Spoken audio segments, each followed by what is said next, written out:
ఇక నాలుగవది ఒకటి ఉంటుంది. Then there's fourth one. ఇది ఏ లోభం. That is greed.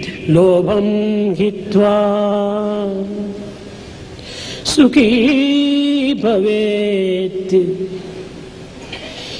ఈ లోభము ఏనాడు ఈ మానవుని నుండి వేరవును ఆనాడే ఇతనికి సుఖము. He'll be happy if only he is free from greed. ఈ లోభత్వం మానవుని యందు ఉండినంత వరకు కూడాను తనకి ఎట్టి సుఖము కాని ఉండదు. So long he is miserly, he can never be happy. శారీర మానసిక ఆధ్యాత్మిక సుఖము ఇతనికి దూరమైపోతాడు.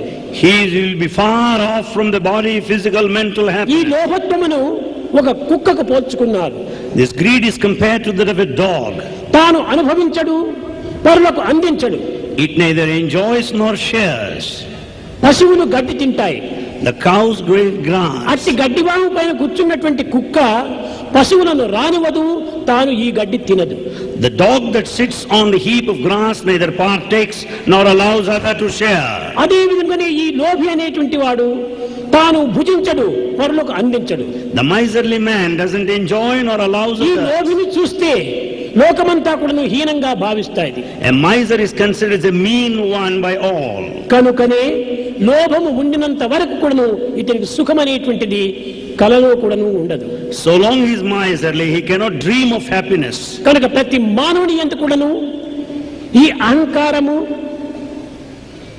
So long the ego, ఈ నాలుగు గుణములైనటువంటి యొక్క ఈ గుణములు దూరం చేసుకున్నప్పుడే మానవుడు సుఖశాంతిని పొందగలడు. if only he is free from all these four enemies, he can be happy. మొట్టమొదటిది అహంకారము, రెండవది క్రోధము, మూడవది కామము, నాలుగవది లోభము. The first one is ego, the next one is anger, the third one desire, the fourth one miserliness.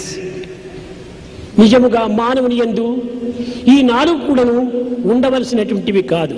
These are not the four natural qualities in man. మానవుడు సాక్షాత్ దైవ స్వరూపమే. Man is the embodiment of God. సృష్టి అనగా తన యొక్క సంకల్ప స్వరూపమే సృష్టి. Creation is the manifestation of his thought.